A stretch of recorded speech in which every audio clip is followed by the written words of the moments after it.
네, 안녕하세요. SK 주식회사 CNC의 전현상 수석입니다. 발표 주제는 딥러닝 플랫폼에서 하이퍼 파라미터 옵티마이제이션 기반의 오토DL 기술 적용 사례입니다. 우선 저에 대한 간단한 소개를 먼저 드리겠습니다. 저는 어큐인사이트 플러스라고 하는 데이터 분석 플랫폼에서 오토DL 설계 개발 리더를 맡았었고요. 그리고 현재는 머신러닝, 딥러닝 연구자사나 테크 리드로 일하고 있습니다. 발표 순서는 우선 어큐인사이트 플랫폼에 대한 간단한 소개와 딥러닝 학습 플랫폼에서 하이퍼 파라미터 옵티마이제이션 구축 동기에 대해서 설명드리겠습니다. 그리고 이렇게 실제 플랫폼에 이식했었던 그 하이퍼 파라미터 최적화 알고리즘들에 대한 특징과 각 성능 비교에 대해서 말씀드리겠습니다. 그 다음 실제 이렇게 구현하는 데 있어서 어려웠던 점과 극복 사례에 대해서도 공유드리고 싶고요.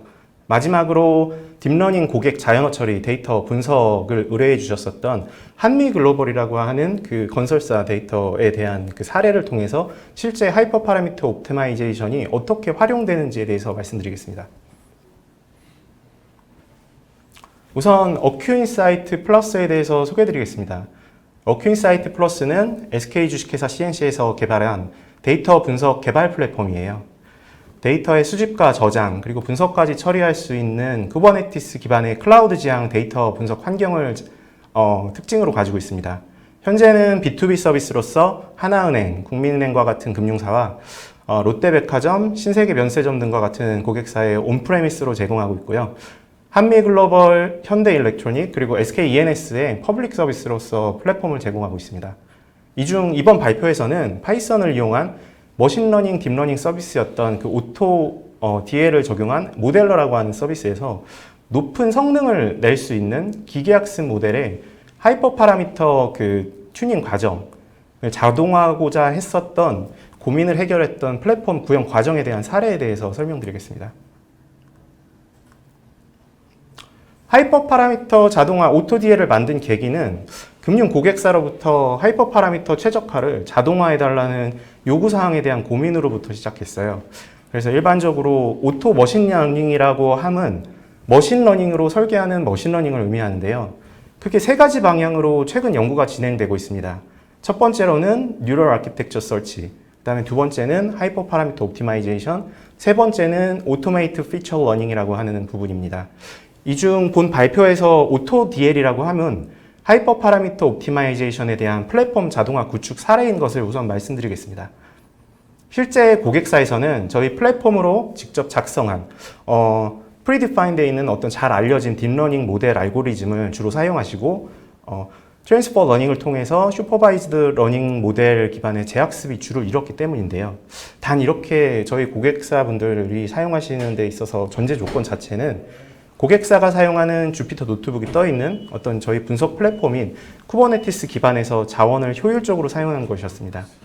또한 그 딥러닝 프레임워크인 텐서플로우 기반의 케라스나 파이터치 그리고 MXNet 등의 그 GPU를 사용할 수 있는 프레임워크를 모두 지원할 수 있어야 했어요. 데이터 사이언스 프로세스 과정에서 고객들은 문제에 대한 도출과 데이터에 대한 그 탐색적 데이터 분석인 EDA 시각화를 통해서 어떤 인사이트를 얻게 됩니다. 그렇게 이렇게 일반적으로 도출된 인사이트에서 실제 공정 자동화를 할 수 있는 부분을 기계학습의 모델링이라고 하는 과정을 통해서 자동화시키게 되는데요. 많은 데이터 사이언티스트, 분석가, 그리고 또한 그 소프트웨어 머신러닝 엔지니어들은 많은 시간과 자원을 이용을 해서 반복적인 기계학습 모델의 최적화 과정을 하는데 고민이 아주 많이 있습니다. 우선 하이퍼 파라미터 옵티마이제이션에 대한 개념에 대해서 용어 정리로서 간단하게 설명드릴게요. 하이퍼 파라미터 옵티마이제이션은 학습이 완료되었을 때 기계 학습 모델이 성능이 최고 수준이 될 수 있도록 설정하는 일련의 학습 모델 파라미터들을 역으로 찾는 과정을 말하게 됩니다.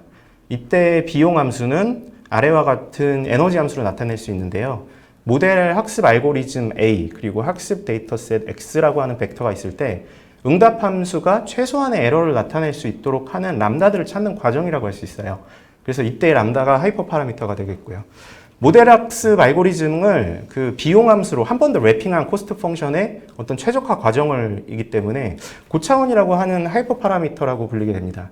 예를 들어서 모델의 그 어떤 밸리데이션 애큐레시와 스코어 자체는 저 비용 함수의 리스폰스 함수가 되겠고요. 에폭이나 러닝 레이트와 같은 변수나 옵티마이저와 같은 알고리즘이 하이퍼 파라미터가 된다고 할 수 있습니다. 하이퍼 파라미터 조정은 모든 기계학습 프로젝트의 필수 부분이면서 가장 시간이 많이 걸리는 작업 중에 하나입니다. 아래는 그 기계학습 모델 튜닝 과정에서 이렇게 하이퍼 파라미터를 찾는 일반적인 사람의 경험에 의존하는 방법에 대한 예시예요. 그래서 예를 들어서 하이퍼 파라미터를 찾는 과정에서 러닝 레이시라고 하는 학습 파라미터에 따른 응답 함수의 성능 그래프가 다음과 같이 파란색이라고 가정하면 사용자는 지금까지 학습의 경험에 의존해서 러닝 레이트 값을 계속해서 대입하고 스코어를 비교한 다음에 노트에 적게 됩니다. 그런데 그림과 같이 마지막 최종적으로 사람이 찾은 러닝 레이트이 0.025고요. 그때 모델 성능 스코어보다 오른쪽에 보다 높은 성능에 대한 러닝 레이트이 존재하는 것을 알 수 있는데 엔지니어는 이걸 알 수가 없어요. 그리고 더 큰 문제가 있는데 더 큰 문제는 이렇게 단일로 찾은 러닝 레이트를 기반으로 다른 하이퍼 파라미터를 찾게 되는 과정에 있습니다. 하이퍼 파라미터들의 종류를 많이 대입할수록 저 푸른색의 그 컨벡스 함수의 형태도 변한다는 데 문제가 있습니다. 그래서 최근 딥러닝이 발달하면서 모델의 성능을 결정하는 하이퍼 파라미터의 종류가 점점 늘어가고 있기 때문에 모델 학습에서 좋은 성능을 내는 파라미터 찾기가 점점 어려워지고 있다고 할 수 있습니다. 우선 그 오토DL 플랫폼 구축에 앞서서 하이퍼 파라미터 알고리즘에 대한 분석을 했습니다. 아래는 익저스티브 서치 기반의 두 가지 하이퍼 파라미터 옵티마이제이션 알고리즘입니다. 그리드 서치 같은 경우는 하이퍼 파라미터 최적화의 가장 전통적인 방법으로 알려져 있습니다. 하이퍼 파라미터 매개 변수의 모든 조합을 시도하는 방식인데요. 이 방법은 몇 가지 단점이 존재해요. 우선 굉장히 느립니다. 예를 들어서 찾고자 하는 우리 파라미터가 4개고 각각 대입 가능한 값을 10개라고 주게 되면요. 10 곱하기 10 곱하기 10 곱하기 10 그래서 총 10,000번의 서칭 시도를 하게 됩니다. 그리고 랜덤 서치고요. 그 다음은 브루털 포스 방식인데 각각의 하이퍼 파라미터 변수는 독립이라고 가정하고 모든 단계에서 랜덤 서치 검색은 하이퍼 파라미터를 모두 변경해서 스코어를 찾는 방법입니다. 장점은 찾고자 하는 하이퍼 파라미터의 개수가 적다면 매우 빠르고 수렴이 빠른 결과를 보여준다는 점이고요. 단점으로는 우리가 찾고 싶고자 하는 그 하이퍼 파라미터가 굉장히 넓은 대입 가능 값을 가지고 있고 개수가 많다라고 하면 전혀 해를 찾지 못하는 그 패턴을 보이기도 합니다. 장단점이 극명하게 갈리는 방식이라고 할 수 있습니다. 다음은 얼리스탑에 기반한 하이퍼밴드 알고리즘입니다. 이 방법은 하이퍼 파라미터 최적화 검색 섹터에 좀 중점을 두는 방식이라고 논문에 소개되어 있어요. 그래서 컴퓨팅 자원에 대한 재분배, 그러니까 예컨대 그 n개의 하이퍼 파라미터 조합을 설정한 다음에 각 프로세스에 동시에 학습을 진행해서 스코어를 판별합니다. 그리고 일정 스코어가 나오지 않는 프로세스의 자원을 뺏어버리고 셧다운 시키게 돼요. 그리고 이렇게 해서 다시 일정 수준 이상의 스코어를 보이고 있는 컨티뉴어스한 그 모델 학습에 최적화 학습의 자원을 더해주게 되는 과정을 반복하게 됩니다. 최적화 수렴 곡선이 좀 독특한데 추후에 보여드리겠지만 자원의 재분배에 따라서 계단식으로 수렴하는 것을 볼 수 있었습니다. 다음은 통계적인 하이퍼 파라미터 옵티마이제이션 알고리즘에 대한 소개를 말씀드리겠습니다. 베이시안 옵티마이제이션이라고 알려진 이 알고리즘은 여기 보시는 그 조건부 확률이 있어요. 그래서 하이퍼 파라미터가 관측되었을 때 스코어가 최대가 될 수 있도록 하는 과정을 말합니다. 그래서 이 스코어는 이제 모델을 말하게 되고요. 중간 임시 사전 정보로서 이제 이 모델을 서로게이트라고 하는 모델로 불리우게 됩니다. 이 서로게이트 함수 임시 모델에서 가장 잘 수행되는 하이퍼 파라미터를 찾은 다음 실제 스코어를 평가해 보고요. 그 대입했을 때 가장 최적의 스코어를 나타나게 되는 서로게이트 모델을 그 다음번에 그 초기화 서로게이트 모델로 다시 업데이트하는 과정을 반복하게 됩니다. 이 모델의 스코어를 높이는 과정은 두 가지인데요. 셀렉션 함수를 통해서 뽑을 수 있습니다. 첫 번째는 지금까지 가보지 않은 하이퍼 파라미터 영역에서 높은 성능이 나올 확률이 높다라고 하는 익스플로테이션. 그 다음에 지금까지 높은 스코어를 갖는 하이퍼 파라미터 근처에서 더 높은 모델 스코어를 갖는 그 모델이 존재할 확률이 높다라고 하는 익스플로레이션이라고 하는 과정을 거치게 돼요. 그래서 사전 정보로 임시 모델 스코어를 사용하기 때문에 점진적으로 수렴하는 특징을 가지고 있는데 성능은 좋지만 속도가 굉장히 많이 느린 편입니다. 그래서 통계적인 접근 방식에서 Tree Structured Pageant Estimator라고 하는 알고리즘이 최근에 나오게 되었어요. 그래서 저희 쪽 플랫폼에도 적용했는데 최적화를 위해서 베이지안 접근 방식을 사용하는 것은 베이지안 옵티마이제이션과 동일합니다.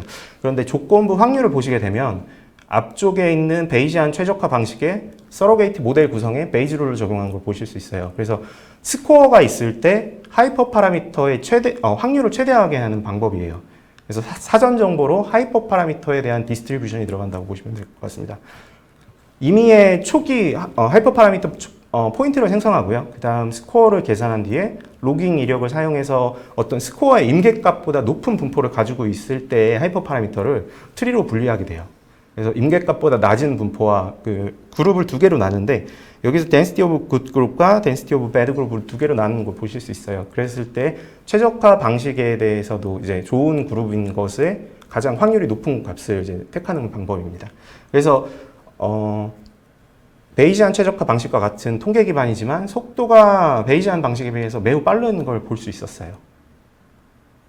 다음은 이렇게 저희가 서치했었던 하이퍼 파라미터 옵티마이제이션 알고리즘에 대한 이터레이션 50번이라고 하는 제약 조건에 따른 민 스퀘어 에러 수렴 곡선의 비교입니다. 통제 조건으로는 3개의 하이퍼 파라미터를 동일하게 적용했어요. 찾고자 하는 하이퍼 파라미터를. 그래서 모두 같은 범위로 고정을 했고요. 그 다음에 학습 모델은 트리 기반의 그레디언트 부스팅 방법을 사용했습니다. 그리고 데이터는 SKLearn에서 제공하는 토이 데이터인 당뇨병 데이터 세트고요. 학습 데이터가 500개 내지로 굉장히 경량의 데이터라고 보시면 돼요. 그리고 1년 후 질병의 정량적인 변화에 대한 레그레션 학습을 이제 픽스로 뒀다고 보시면 됩니다. 그래서 결론부터 말씀드리면 렌더 서치는 시간의 비용에 따른 그 수렴 스코어가 굉장히 높은 걸 알 수 있어요. 여기 그래프에서 낮을수록 더 좋다라고 보시면 됩니다. 그 다음 TP 알고리즘은 실제로 이터레이션 50번 이후의 단계에서도 시간에 따라서 점진적으로 결과를 개선하는 걸 볼 수 있었습니다. 반면에 랜덤 서치 같은 경우는 3개의 우리가 찾고자 하는 하이퍼 파라미터를 뒀기 때문에 처음에 굉장히 좋은 최적 스코어를 찾은 뒤에 이터레이션에 따른 결과 변화에 대한 개선이 적음을 할 수 있었습니다. 최적화 서치 속도는 오른쪽에 나타나 있는 바와 같이 그 베이시안 옵티마이제이션이 가장 느렸어요. 다음으로는 선정한 이 5개의 하이퍼 파라미터 옵티마이제이션이라고 하는 알고리즘을 바탕으로 딥러닝 플랫폼에 어떻게 적용했는가에 대해서 설명드리겠습니다. 어큐인사이트 플러스는 쿠버네티스 기반의 플랫폼이라고 앞서 말씀드렸는데요. 따라서 멀티 테넌트 관점에서 각 분석 사용자들이 할당받은 어떤 쿠버네티스의 제한적인 자원에 한해서 최대한의 효율적으로 최적화할 수 있는 과정을 거치는 방식이 필요했습니다. 그래서 캐팁이라고 하는 쿠버네티스 하이퍼 파라미터 옵티마이제이션 네이티브 시스템을 벤치마킹하게 되었습니다. 이 시스템은 하이퍼 파라미터 옵티마이제이션과 NAS를 포함하고 있었어요. 저희가 찾았었던 5가지의 하이퍼 파라미터 옵티마이제이션 알고리즘과 컨테이너 기반 동작 방식이었기 때문에 텐서플로우 기반의 케라스, 파이터치, MXNet 등의 프레임워크를 모두 지원이 가능했었고 멀티 GPU도 사용이 가능했었습니다. 따라서 분산 컴퓨팅 측면에서 각 노드에 효율적인 자원을 사용할 수 있다는 장점 때문에 채택하게 되었어요. 대신 이 쿠버네티스 기반의 네이티브 시스템은 사용 방법이 굉장히 복잡했습니다. 우선 사용자는 노트북에서 구현한 모델을 이 하이퍼 파라미터를 매개 변수화한 파이썬 파일로 만드는 과정을 거치게 됩니다. 여기까지는 머신러닝 엔지니어들이 의례적으로 하게 되는 작업과 동일한데요. 이제 문제는 여기부터인데 쿠버네티스의 플랫폼인 야물이라고 하는 파일로 실행 파일을 작성해야 했습니다. 그 다음으로 도커 컨테이너라고 하는 컨테이너 이미지 빌드와 도커브에 실제 이 이미지를 푸시하는 과정을 거쳐야 했어요. 그리고 캐팁은 내부적으로는 단순한 UI를 제공하기는 했는데 MSA 관점에서 저희가 원하지 않는 NAS에 대한 메뉴와 함께 멀티 테넌트 관점의 자원 분배를 할 수가 없었고요. 플랫폼 자원의 모든 접근 권한을 가질 수 있는 원페이지로 구성되어 있기 때문에 사용할 수는 없었습니다. 실제 머신러닝 엔지니어들이나 분석가들이 기계학습의 어떤 시간 절약을 위해서 하이퍼 파라미터 옵티마이제이션을 사용하게 되는데 새롭게 배워야 될 소프트웨어적인 측면이 너무나 많았어요. 그래서 사용자가 도커 이미지 빌드나 쿠버네티스 템플릿에 대한 불필요한 사전 지식이 없어도 실행할 수 있도록 어떤 플랫폼의 자동화 관점에서 목적을 두고 개발하게 됐습니다. 예를 들어서 다음과 같은 로우 파일을 이용해서 분석 사용자가 어떤 모델 테스트를 하고 클릭만으로도 그 쿠버네티스 환경에서 자원을 이용을 해서 도커 빌드도 이루어지고, 그리고 할당받은 자원 안에서 이런 효율적인 하이퍼 파라미터 옵티마이제이션을 사용할 수 있도록 어떤 설정한 정보로서 저 그 쿠버네티스 네이티브 시스템을 호출하는 파이프 과정을 처리하는 게 필요했습니다. 앞서 말씀드린 대로 기계학습 하이퍼 파라미터 옵티마이제이션 플랫폼 구현에서 첫 번째 사항은 도커 컨테이너 빌드에 대한 자동화 처리였습니다. 사용자는 구현한 파이썬 파일을 클릭만으로도 어떤 도커 컨테이너 빌드와 푸시하는 과정을 이 플랫폼이 자동화 처리할 수 있게 구현했고요. 이렇게 작성한 그 도커 이미지는 멀티 테넌트의 자원 한도 내에서 GPU나 CPU 그리고 메모리의 사용 설정을 할 수 있도록 처리했습니다. 그리고 분석 사용자들이 쿠버네티스의 야물이라고 하는 템플릿에 대한 사전 지식이 없어도 사용할 수 있도록 템플릿 생성 자동화 과정을 그리고 템플릿 재사용이 가능할 수 있도록 이렇게 두 가지 관점에서 처리 구현하는 과정을 거쳤습니다. 마지막으로 플랫폼의 자동화 처리에 따라서 API 인터페이스를 구현했어야 했는데 쿠버네티스 하이퍼 파라미터 옵티마이제이션 네이티브 시스템을 동적으로 호출할 수 있어야 됐어요. 그래서 이 플랫폼 인터페이스에서 구글 리모트 프로시저 콜 기반의 쿠버네티스 자바 API 클라이언트를 개발하게 됐고요. 아래 보시는 본 설계 플로우 도면은 저희 플랫폼에서 동작하는 하이퍼 파라미터 옵티마이제이션 플랫폼 자동화에 대한 흐름을 나타나게 됩니다. 그래서 쿠버네티스 환경에 어떤 하이퍼 파라미터 옵티마이제이션 시스템을 사용해서 실제 모든 기계학습에 대한 처리 실행이 분산 처리 과정에서 멀티 컨테이닝으로 동작하는 것을 보실 수 있고요. 그리고 실제로 그 컴퓨팅 자원을 극대화해서 사용할 수 있도록 되어 있는 것을 알 수 있습니다.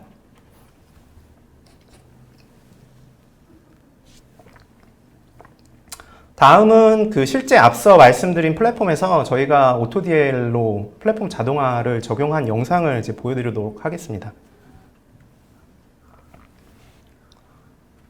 지금과 같이 이제 머신러닝 엔지니어들이 만든 모델링 코드고요. 그 중에서 원하고자 하는 우리가 모델의 성능 스코어를 가장 잘 낼 수 있다라고 하게 되는 저 파라미터들을 매개 변수와 처리하는 것을 보실 수 있어요.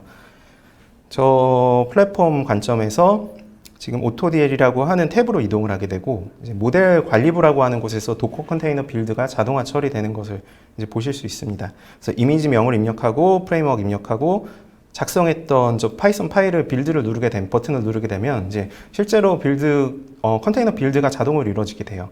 그 다음에 멀티 테넌트 관점에서 자원에 대한 분배 처리도 다음과 같이 UI UX로 뽑은 것을 보실 수 있고 병렬 처리할 작업의 수를 저렇게 입력할 수도 있어요. 그 다음에 오토디엘이라고 하는 곳에 가면은 이제 아까 말씀드렸던 쿠버네티스 템플릿을 몰고도 사용할 수 있도록 저렇게 왼쪽 측면에서 인풋 박스에다 입력을 하게 되면 야물 파일을 자동으로 작성할 수 있게 만들어 놨어요. 그리고 우리가 원하고자 하는 저쪽에 하이퍼 파라미터를 입력하고 레인지 셋으로 2 내지 4라고 하는 저 값을 두게 되고요. 그럼 배치 사이즈 같은 경우도 이제 레인지 설정을 하게 됩니다. 그리고 우리가 원하고자 하는 목적 함수의 꼴을 99%의 F1 스코어를 찾고자 하는 방법이에요. 그래서 다음과 같이 이제 결과적으로 나온 그래프고요. 그래서 F1 스코어가 나온 그 가장 좋은 스코어를 바탕으로 모델 빌드를 다시 한 다음에 실제로 이렇게 빌드된 아티팩트를 API를 통해서 테스트할 수 있는 그런 그 플랫폼 자동화 관점에서도 이제 만들었어요. 그래서 이거는 지금 플라스크의 그 서빙 과정인데 플랫폼에서 만든 그 모델을 이용을 해서 API 서비스도 이제 배포를 해서 바로 테스트할 수 있도록 되어 있는 것을 보실 수 있습니다. 그래서 테스트에서 API로 모델을 호출하게 되고 호출하는 테스트 과정이고요. 그래서 입력에서 우리가 원하고자 하는 저 숫자를 집어넣었을 때 이제 고객의 심사 번호에 대한 분류 값을 나타내게 되는 그런 예측 예제입니다.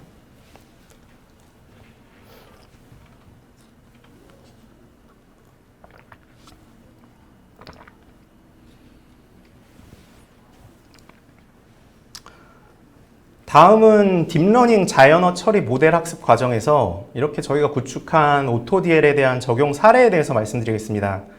의뢰 고객사는 건설 산업에서 좀 선도적으로 AI 도입을 적극적으로 추진했었던 저희 고객사인 한미글로벌사인데요.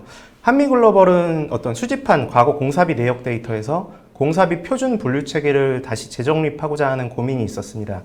그래서 저희에게 의뢰했던 내용은 공사비 데이터를 표준 분류 체계에 맞게 다시 자동으로 재분류해 줄 수 있는 어떤 AI 모델 분류기, 그러니까 즉 다시 말씀드려서 자연어 처리 기반의 모델 분류기 생성이 가능합니까? 였습니다. 한미글로벌은 이렇게 만든 AI 분류기를 이용을 해서 어떤 비용 DB, 코스트 DB를 구축하고자 했고요.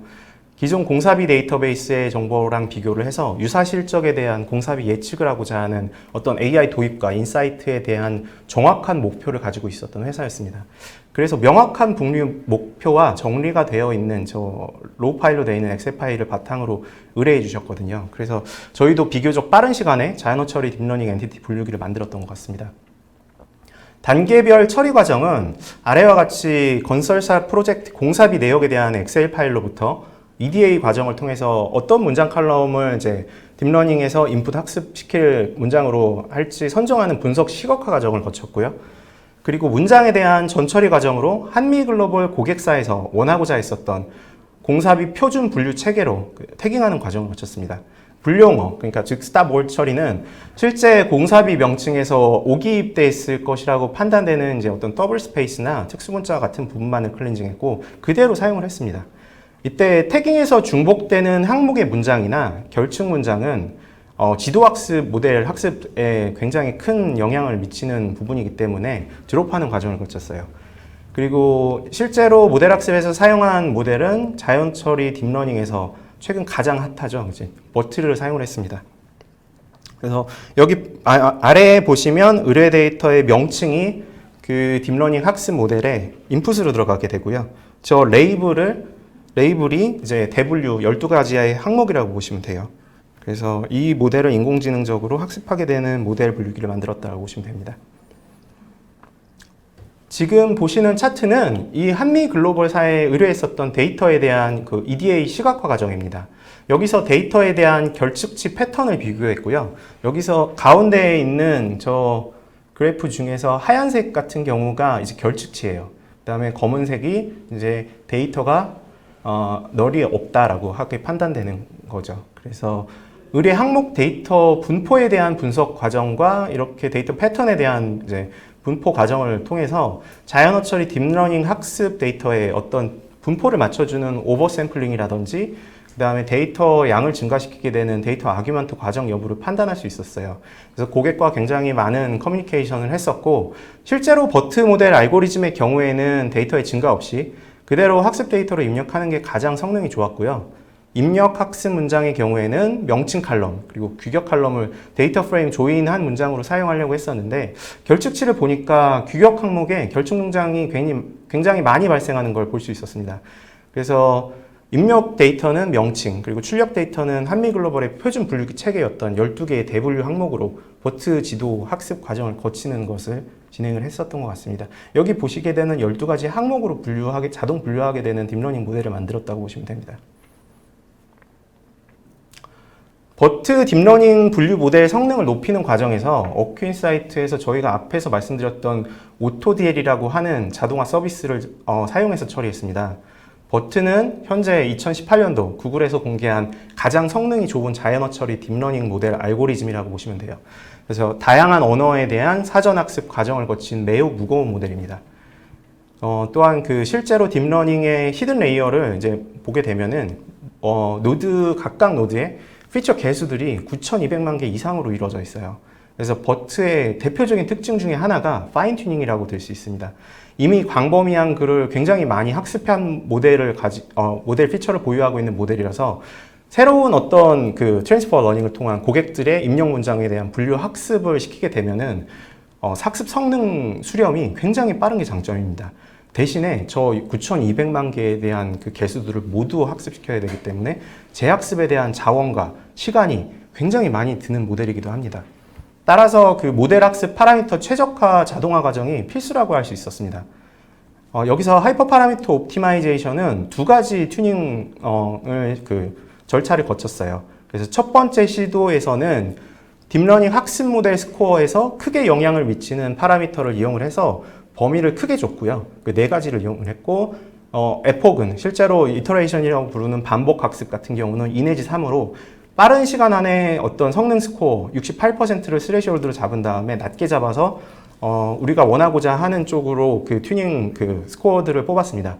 그리고 이렇게 1차에서 적은 수의 에폭만으로 빠른 수렴 결과로 나온 그 좋은 하이퍼 파라미터를 이용을 해서 범위를 더 좁혔어요. 첫 번째 사용했던 파라미터를. 그 다음에 모델 학습에서 그 모델 학습의 어떤 바이어스들을 결정하는 정규화 파라미터들에 대한 웨이트를 값을 조정을 했습니다. 미세 튜닝을 더 했다라고 보시면 되고, 쿠버네티스 기반의 분석 플랫폼인 오토디엘이었기 때문에 자원의 분산 노드를 효과적으로 사용할 수 있는 장점이 있는데, 여기 밑에 보시면 최적화 자원에 대한 이야기가 있습니다. 그래서 GPU의 T4 N개 그리고 동시에 M개의 학습을 시도를 하는 걸 보실 수 있는데, 예를 들어서 학습 모델 하나당 그 4개의 GPU를 사용하고 그 다음에 동시에 5개의 컨테이너를 병렬 처리로 파드를 이용을 하게 되면 총 20개의 GPU 노드가 동시에 그 학습 과정을 거치게 되는 것을 의미하게 됩니다. 이렇게 다음은 1차, 2차 하이퍼 파라미터 옵티마이제이션 튜닝 과정을 거친 이 딥러닝 공사비 내역 자동 분류에 대한 성능입니다. 여기서 2차 튜닝에 12회 폭만에 96% 이상의 밸리데이션 애큐레이시가 나온 것을 보실 수 있어요. 그래서 최종 하이퍼 파라미터는 이렇게 2차에서 추천해준 하이퍼 파라미터에서 에폭을 좀 더 주게 되었고요. 약 17 정도로 주게 되었고, 그래서 아래에 보시면은 실제 F1 스코어라고 되어 있는데 정답을 맞출 확률이라고 보시면 돼요. 그래서 공사비 항목 분류가 정확하게 되는 것을 보실 수 있습니다. 그래서 우측 하단에 카테고리가 학습에 사용한 정답이고요. 그 다음에 predict 컬럼이 evaluation 테스트, unknown 데이터에 대해서 실제로 이 모델에 답을 맞출 수 있는지를 보게 된 정보라고 보시면 돼요. 그래서 여기 보시는 바와 같이 카테고리와 predict에서 맞춘, 그러니까 실제로 predict이라고 하는 건 모델이 답을 이게 정답입니다라고 해서 맞춘 값이기 때문에 정확하게 이제 예측 분류하는 것을 보실 수 있었습니다.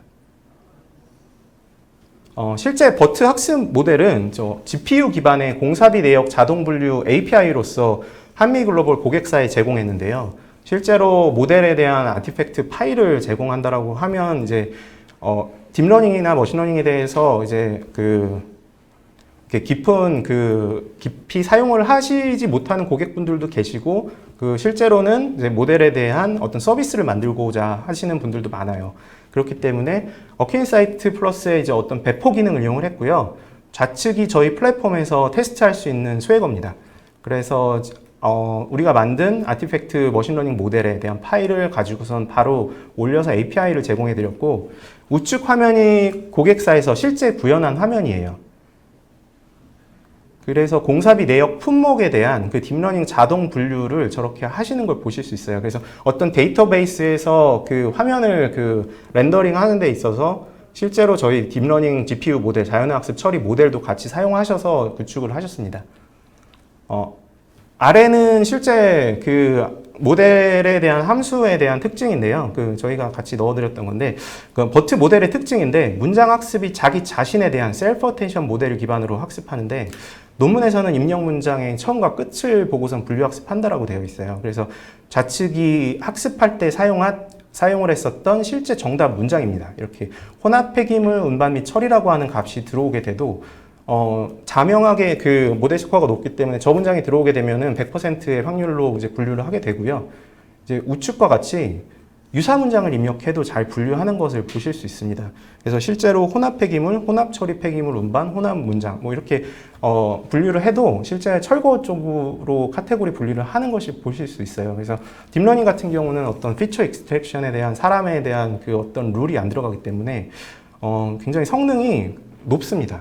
그리고 그래서 이렇게 어떤 하이퍼 파라미터 옵티마이제이션을 이용을 해서 딥러닝을 이용을 해야 되는 어떤 사례가 있는데, 이게 시간이 굉장히 촉박한 사례가 많아요. 그리고 주어진 시간은 한정되어 있는데 반해서 그 모델에 대한 성능이라든지 웨이트라든지 모델의 무게는 점점 무거워지고 있고요. 그래서 이런 본 사례를 통해서 저희 플랫폼에 자동화했었고, 그 다음에 구축 과정과 그다음에 버트 자연어 처리 모델 학습에 대한 그 오토디엘을 적용했었던 사례에 대해서 말씀드렸습니다. 지금까지 SK 주식회사 CNC에서 하이퍼 파라미터 옵티마이제이션 기반 오토디엘 플랫폼 구축 과정에 대해서 말씀드렸습니다. 경청해 주셔서 감사합니다.